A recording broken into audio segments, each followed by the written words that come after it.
안녕하세요. 반갑습니다. 이주환 교수입니다. 2022년 12월 마지막 날 다가오고 있습니다. 창밖을 보니까 좀 많은 생각 드네요.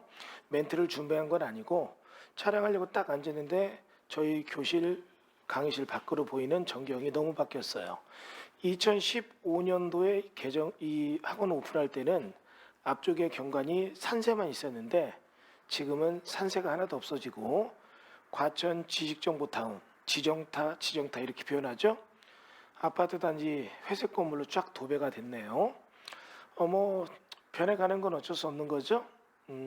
참 옛날에 그 광경들 좋았는데 그래도 다행인 거는 제 방에서 45도로 올려다 보면 관악산 전경이 너무 멋있었어요. 특히 어제 눈이 많이 왔는데 눈이 개고 나도 이 눈이 녹아도 산에는 눈이 막 내려있는 그 설경이 있거든요. 커피 한잔 마시면서 설경 보는 거 참 나만의 여유, 나만의 큰 재산인 것 같습니다. 오늘 이렇게 서두 시작하는 게 사람의 삶과 죽음에 대한 소재에서부터 법규가 바뀌는 얘기예요. 사람이 죽으면 그 사람의 재산이 상속됩니다. 상속되는 재산은 두 종류가 있어요.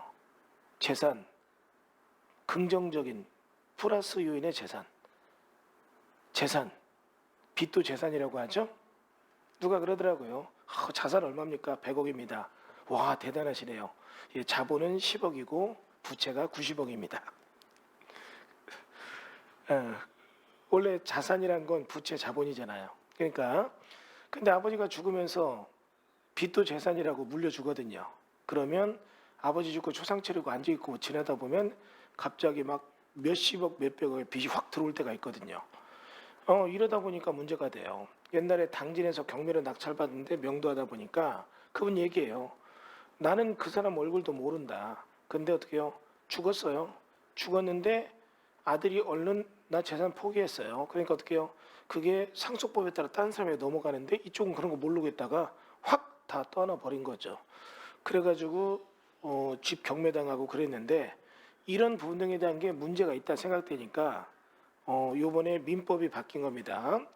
경매에서 상속관련법 개정이 미치는 영향 타이틀 이렇게 잡아봤는데 지금 개정 이후 한번 읽어볼까요?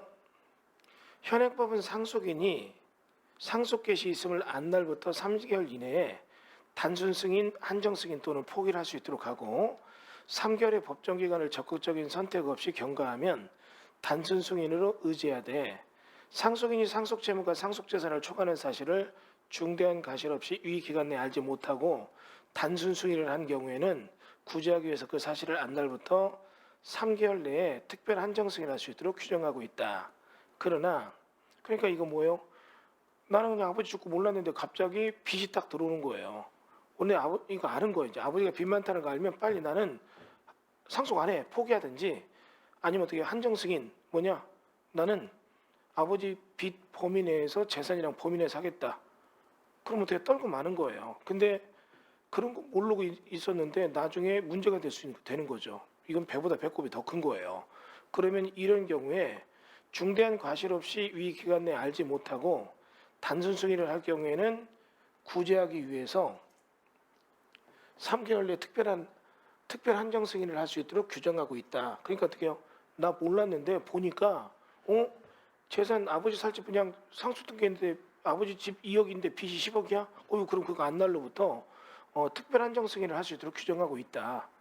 요거 이해됐죠? 안 날은 내 머리가 인지한 날 그게 아니라 이거 알 수 있게 뭔가 날라온 날이에요.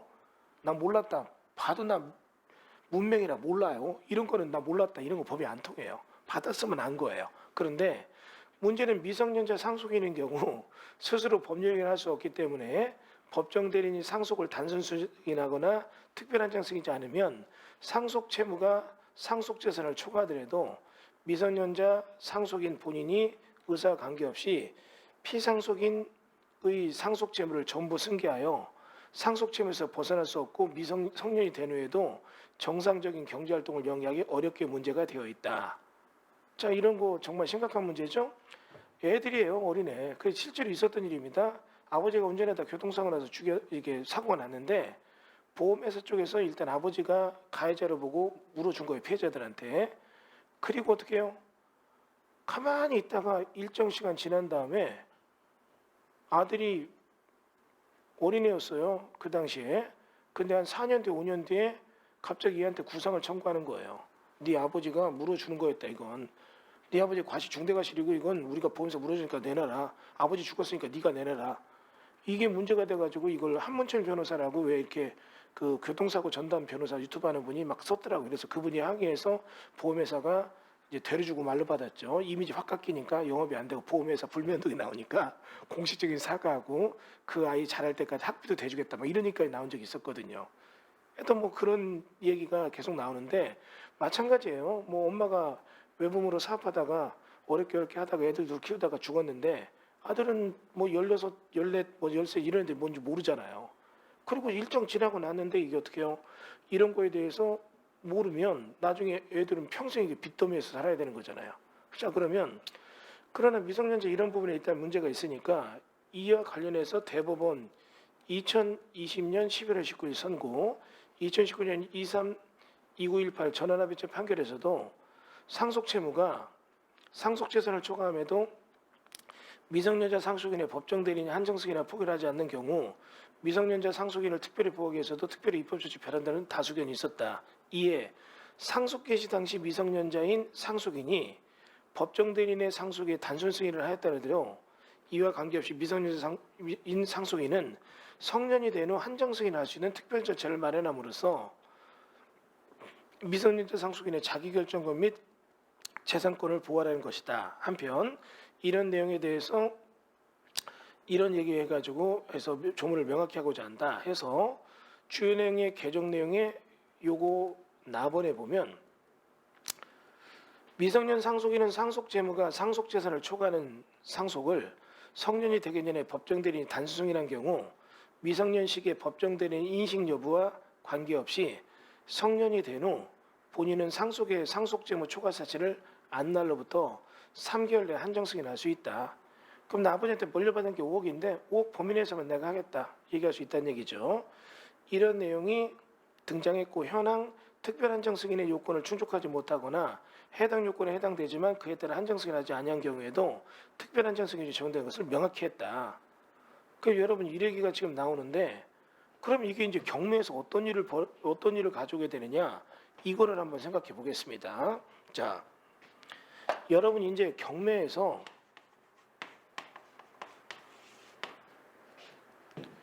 상속의 원인이 나오는 것들이 있어요. 이거 경매 나올 때는 조심해야 됩니다. 잘못 낙찰받으면 뺏길 수가 있는 것도 있고 복잡해지죠. 자, 지금 예를 들어서 아버지가 있는데 아들이 있고 엄마는 이미 옛날에 돌아가셨고 한자 잘 쓰죠. 오늘은 여기까지가 제 한계입니다. 자, 그러면 아버지는 어떻게 해요? 갑자기 사업을 하다가 돌연사를 했어요. 그럼 얘가 상속인인데 얘는 미성년자였어요. 아버지가 조그만 집이 하나 있었고 이 집에 저당권 등이 있었다면 빚을 못 갚아서 저당권이 실행되는 거는 이거는 어쩔 수 없어요. 그건 확정적이에요. 자, 그런데 이 사람이 죽었고 이 사람이 지금 현재 멀쩡히 있었는데 빚이 있었던 거예요. 요게 5억이었고 빚이 10억이 돼서 채권단이 나타난 겁니다. 자, 그럼 우리 채권단이 10억을 달라고 얘기를 할 건데 이거에 대해서 여기 아버지의 아들이 동생이 있었어. 왜 삼촌이죠? 삼촌도 이런 건 몰랐으니까 5억만 있는 줄 알고 오케이 이거는 네 거 상속을 했다는 얘기입니다. 이해되셨죠? 자, 그러면 얘는 이런 걸 모르는 상태였었고 5억짜리 집을 갖고 있었는데 한 2년 후에 이제 이렇게 나왔을 때 여기 있는 채권단이 그 사이에 대해서 이게 문제가 있다고 인지를 하고 들어오는 거예요.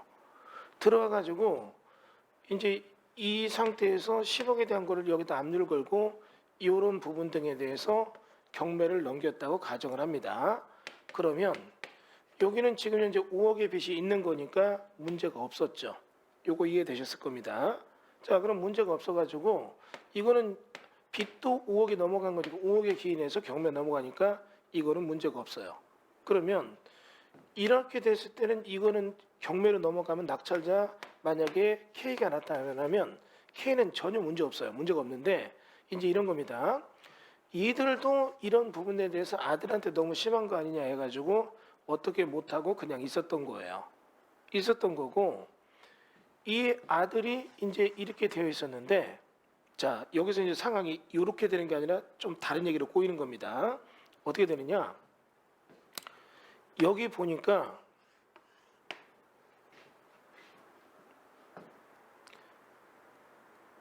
(5억으로) 갔는데 이제 이 아들이 성년이 돼가지고 나름대로 열심히 해서 여기에 2억짜리에 자기 빌라를 샀어요. 조그만 거.